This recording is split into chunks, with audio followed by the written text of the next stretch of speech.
বন্ধু বান্ধৱীসকল আহকচোন আজি এনেকুৱা ধৰণে এটা মছলাদাৰ নিমকি বনাই খাওঁ। আচলতে এইটো নামটো কি হ'ব মই নাজানো, ঠিক মই নাম দিয়াও নাই, কিন্তু আইডিয়া কৰি পেলাই কিবা এটা বনাইছোঁ। আহকচোন কেনেকৈ বনাওঁ তাকে চাওঁ। এই মেজাৰমেণ্ট কাপটোৱেদি মই 3 কাপ ময়দা লৈ লৈছোঁ। ডাঙৰ চামুচেৰে প্ৰায় 6 চামুচমান জোখত এনেকৈ বেচন মিলাই দিছোঁ। ইয়াতে ডাঙৰ চামুচেৰে 1 চামুচমান জোখত মই আজৱাইন দি দিছোঁ। ইয়াতে গোটেইকেইটা বস্তু মই ধুনীয়াকৈ এবাৰ এনেকৈ মিলাই ল'ম। এতিয়া আন্দাজমতে মই ইয়াতে প্ৰায় 1 চামুচমান চ'ডা দিম। এতিয়া ইয়াতে এটা আন্দাজত এনেকৈ ৰিফাইন তেল দি দিম, অকণমান সৰহকৈ দিব লাগিব। তাৰপাছতে অকণমান গৰম পানী কৰি মই গোটেই ময়দাখিনি ধুনীয়াকৈ এনেকৈ সানি পেলালোঁ। এতিয়া এইখিনি মই অলপ সময়ৰ কাৰণে ধুনীয়াকৈ ঢাক মাৰি থৈ দিম। এতিয়া মই মছলাখিনি ৰেডি কৰিম। কেৰাহীখন পাতি দিছোঁ, তাতে মই প্ৰায় 4-5 চামুচমান গোটা ধনিয়া গুটি দিছোঁ, লগতে দিছোঁ প্ৰায় 3 চামুচমান চফ গুটি, গোটা চফ, গোটা জিৰা দিছোঁ প্ৰায় 3 চামুচমান।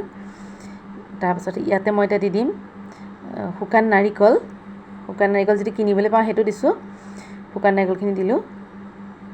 এতিয়া গোটেই মছলাখিনি মই ইফালে সিফালকৈ অকণমান সময়ৰ কাৰণে ভাজি ল'ম। ইয়াৰ পৰা ধুনীয়া গোন্ধ ওলাব। এতিয়া ইয়াত চাওক মছলাখিনি ভাজি হৈ গ'ল। ইয়াতকৈ বেছি আৰু ভাজিব নালাগে, ইমানটো জোখতে যথেষ্ট। এতিয়া ইয়াতে দিম মই প্ৰায় সৰু চামুচেৰে 1 চামুচমান হালধি, 1 চামুচমান নিমখ, 1/2 চামুচমান জলকীয়া গুড়ি, 1 চামুচমান গৰম মছলা দিছোঁ ইয়াতে। এতিয়া গোটেই মছলাখিনি মই একেলগে এনেকৈ সানি পেলাম। এতিয়া এই গোটেই মছলাখিনি মই মিক্সিত দি ধুনীয়াকৈ খুন্দি পেলাম।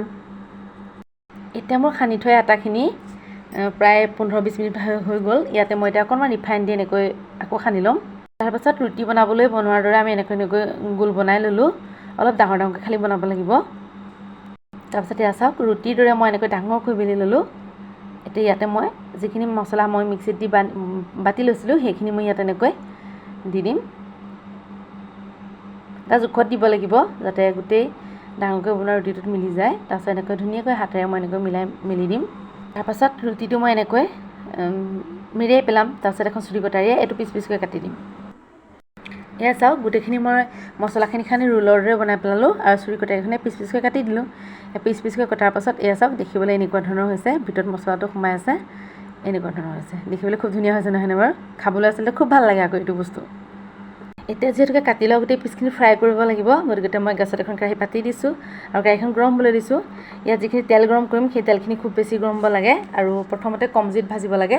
তাৰপাছতে জুইটো আধা ভজা হোৱাৰ পাছত জুইটো বঢ়াই দিব লাগে। তাৰপাছত তেলটো অলপ সৰহকৈ দিব লাগে। মই তেলটো এতিয়া সৰহকৈ দি দিছোঁ আৰু তেলটো গৰম হোৱাৰ পাছতে তাতে মই কাটি লোৱা পিচখিনি দিম। এতিয়া তেলখিনি পূৰা গৰম হৈ গ'ল আৰু এখন জালনা হেতাত মই কাটি লোৱা পিচখিনি এনেকৈ উঠাই লৈ অলপ অলপকৈ বাকি দিছোঁ।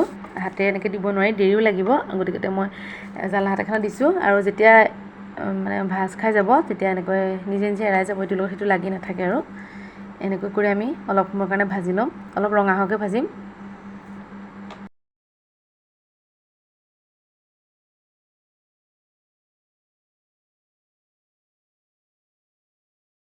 এতিয়া এয়া চাওক ৰঙা হৈ গ'ল, গল্ডেন কালাৰ এটা আহি গৈছে আৰু এয়া হৈ গৈছে। এতিয়া জালনা হাতাখনে মই কাঢ়ি পেলাম। এনেকৈ গোটেইখিনি মই অলপ অলপকৈ দি ভাজি পেলাম। এনেকুৱাকৈ ভাজিব লাগিব গোটেইখিনি। এতিয়া এয়া চাওক মোৰ মছলাদাৰ নিমকিখিনি ৰেডি। এনেকৈ এদিন বনাই খাই চাবচোন, চাহৰ লগত খুব বেছি ভাল লাগে। ঘৰতে কোনো ধৰণৰ অপকাৰ নোহোৱাকৈ এনেকৈ বনাই খাব পাৰি। এনেকৈ মই বনালোঁ। এয়া আজি মই গোপিনী নামঘৰত যিহেতুকে নাম লৈ আছে, গতিকে তেখেতসকলক মই চাহ দিবৰ বাবে ঘৰতে এনেকৈ ধুনীয়াকৈ বনাই লৈছোঁ। ৰেচিপিটো চাই কেনেকুৱা লাগিছে জনাবচোন। বহুত ধুনীয়া লাগে এনেকৈ বনাই খাই। আৰু ইয়াতে ওপৰতে মই এতিয়া অলপ ক'লা নিমখ ছটিয়াই দিম। ৰেচিপিটো চাই কেনেকুৱা লাগিলে জনাবলৈ নাপাহৰিব। লগতে বনাই খাই চাব। নতুন এটা ভিডিঅ' লৈ আপোনালোকৰ ওচৰলৈ আহি আছোঁ। আজিলৈ বাই বাই।